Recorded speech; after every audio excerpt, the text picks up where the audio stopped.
Hello everyone, कैसे हैं आप लोग। होप करती हूँ बहुत अच्छे होंगे। हमारा चल रहा है कैपिटल सब्सक्रिप्शन वाला जो टॉपिक था वो हमने लास्ट वीडियो में क्लियर किया था। हम कंपनी के फॉर्मेशन को स्टडी कर रहे हैं और लास्ट टॉपिक तक आ चुके हैं जो है कमेंसमेंट ऑफ बिजनेस। ओके, हमने कैपिटल सब्सक्रिप्शन देखा। कैपिटल सब्सक्रिप्शन के थ्रू हमें कैपिटल अरेंज हो गई। तो अब हम क्या अनाउंस करें? कमेंसमेंट ऑफ बिजनेस, यानी बिजनेस को स्टार्ट करेंगे। तो आज का वीडियो है कमेंसमेंट ऑफ बिजनेस। इसमें हम स्टेप्स देखेंगे कि कैसे बिजनेस को कमेंस किया जाता है। ओके, तो स्टार्ट करते हैं वीडियो। देखिए क्या होता है commencement of business. After subscribing, आपने सब्सक्राइब कर दी capital. Okay, after subscribing the securities and receiving the minimum subscription. Minimum subscription मिल गया है, वो कितना था? 90%। कितना था? याद रखिएगा, 90%। जब आपको इतना अमाउंट आपको मिल गया है, एप्लीकेशन मनी मिल गई है, the company applies to register to issue the certificate of commencement of business. तो हम रजिस्ट्रार के पास जाते हैं कि 90% सब्सक्रिप्शन हो गया है, तो रजिस्ट्रार के पास जाते हैं जो क्या इशू करेगा? Certificate of Commencement of Business. Along with the application, a company must file the following document. जब आप एप्लीकेशन दोगे कि सर्टिफिकेट वो इशू कर दे, उसके साथ साथ आपको कुछ डॉक्यूमेंट भी वहाँ पर सबमिट कराने होंगे, लगाने होंगे। अब क्या क्या सर्टिफिकेट है, किन किन चीज़ों का डिक्लेरेशन है, वो देखो। First, a declaration that shares payable in cash have been subscribed for the minimum subscription has been received। यानी सब जो भी शेयर सब्सक्राइब हुए हैं उनका पेमेंट मिल गया है और उन्होंने मिनिमम सब्सक्रिप्शन की कंडीशंस को अचीव कर लिया है, यानी 90% सब्सक्रिप्शन अचीव कर लिया है।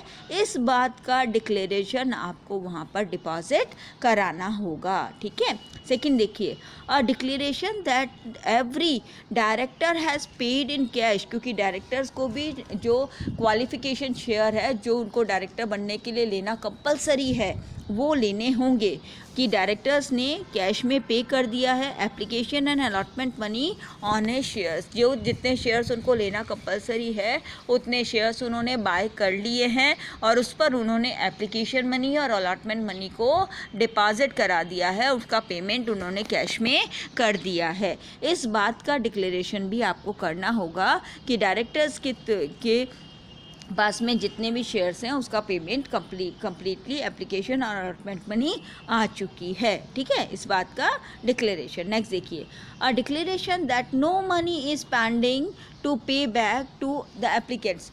एक्स्ट्रा आई हुई एप्लीकेशन मनी जितनी भी है, जितने आपने शेयर्स इशू किए, उससे ज़्यादा अगर आपके पास एप्लीकेशन मनी आ जाती है तो इस कंडीशन में आपको जो एक्स्ट्रा मनी होती है वो आपको रिटर्न करनी होती है। ओके, तो अब आपको रिटर्न करना कंपलसरी है, तो एक डिक्लेरेशन ये भी देना पड़ेगा कि आपके ऊपर कोई भी मनी पेंडिंग नहीं है, कि एप्लीकेंट्स को वापस पे करने वाली कोई भी मनी पेंडिंग नहीं है जिसको आपने अभी तक पे नहीं किया।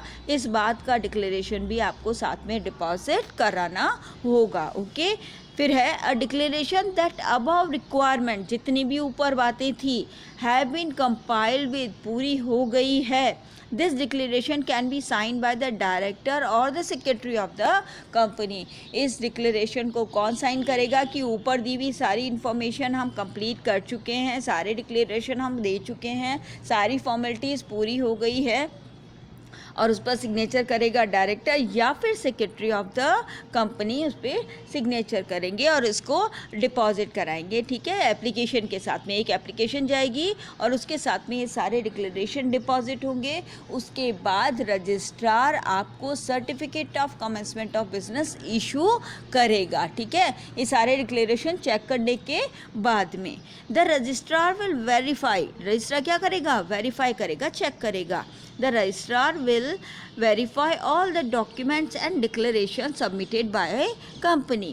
If he is satisfied, अगर उसको लगेगा कि सब सही है with the authenticity and validity of these documents, then he will issue a certificate for commencement of business। ये will है बेटा। ओके, वो क्या करेगा? एक certificate of commencement of business issue कर देगा। कब?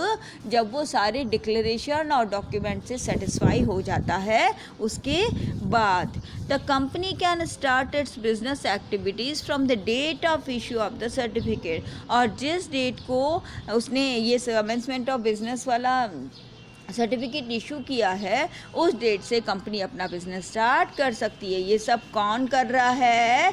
पब्लिक कंपनी कर रही है, ओके। क्योंकि प्राइवेट कंपनी तो इनकॉर्पोरेशन के बाद ही अपना बिजनेस स्टार्ट कर सकती है, बट पब्लिक कंपनी को कैपिटल सब्सक्रिप्शन की स्टेज से गुजरना पड़ता है और 90% कैपिटल सब्सक्राइब होने के बाद में वो कमेंसमेंट ऑफ बिजनेस का सर्टिफिकेट ले सकती है रजिस्ट्रार से। तो जब उसको रजिस्ट्रार से ये सर्टिफिकेट मिल जाता है उसके बाद वो अपना बिजनेस स्टार्ट कर सकती है। तो इस तरीके से ये कमेंसमेंट ऑफ बिजनेस का सर्टिफिकेट इशू होने के बाद पब्लिक कंपनी अपना बिजनेस स्टार्ट कर सकती है। तो ये सारे स्टेप्स थे कमेंसमेंट ऑफ बिजनेस के। अब देखो हमने क्या क्या किया।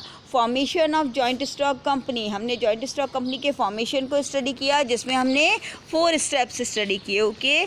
फर्स्ट हमने देखा था प्रमोशन, जिसमें आइडिया आया था प्रमोटर के दिमाग में कि कंपनी को फॉर्म करना है और उसने कंपनी की फॉर्मेशन से रिलेटेड सारी की सारी फॉर्मेलिटीज़ कंप्लीट की थी। जितने भी डॉक्यूमेंट्स रेडी करना होता है ना, जितने भी प्रोफेशनल्स को अपॉइंट करना होता है, उनकी हेल्प लेके जितनी भी सारी फॉर्मेलिटीज़ करनी है उन सब का काम उसने किस में किया था? प्रमोशन वाले स्टेप में किया था। उसके बाद इनकॉर्पोरेशन में जितने भी डॉक्यूमेंट्स थे वो सब किसको डिपॉजिट कराए? रजिस्ट्रार को डिपॉजिट कराए। रजिस्ट्रार को डिपॉजिट, रजिस्ट्रार चेक करता है सारे डॉक्यूमेंट उसको सही लगते हैं, सारी चीज़ें सही लगती है तो वो इनकॉर्पोरेशन का सर्टिफिकेट इशू कर देता है, जिसको कंपनी का बर्थ सर्टिफिकेट भी कहते हैं, जिसको कंपनी की जो भी डेट उस पर लिखी हुई होती है वो कंपनी की बर्थ डेट कहलाती है। तो वो था इनकॉर्पोरेशन। उसके बाद थर्ड स्टेज थी कैपिटल सब्सक्रिप्शन की, जिसके थ्रू कोई भी पब्लिक कंपनी जनरल पब्लिक को अपने शेयर्स में इन्वेस्ट करने के लिए इनवाइट करती है, ठीक है। सेबी के नॉर्म्स के अकॉर्डिंग इसकी जो स्टेजेस है, इसके जो जितने भी स्टेप्स है उसे फॉलो करना कंपलसरी है। जब वो 90% कैपिटल को सब्सक्राइब कर लेती है, एप्लीकेशन उसके पास आ जाती है, तो उसके बाद वो रजिस्ट्रार को डिक्लेरेशन के साथ में कमेंसमेंट ऑफ बिजनेस का सर्टिफिकेट इशू करने के लिए एप्लीकेशन देती है, ठीक है। तो इस तरीके से हमने क्या किया? बिजनेस कंपनी के फॉर्मेशन, जॉइंट स्टॉक कंपनी के फॉर्मेशन को स्टडी किया और ये 4 स्टेप्स के बाद कंपनी का फॉर्मेशन कंप्लीट होता है और वो अपना बिजनेस कमेंस कर सकती है, स्टार्ट कर सकती है। अगर वीडियो अच्छा लगा तो बेटा लाइक कीजिएगा, शेयर कीजिएगा, ओके। आपको समझ आ गया होगा टॉपिक। अगर कुछ भी समझ नहीं आया है तो आप कमेंट करके मुझसे पूछ सकते हैं, मैं रिप्लाई ज़रूर करूँगी, ओके। Bye bye.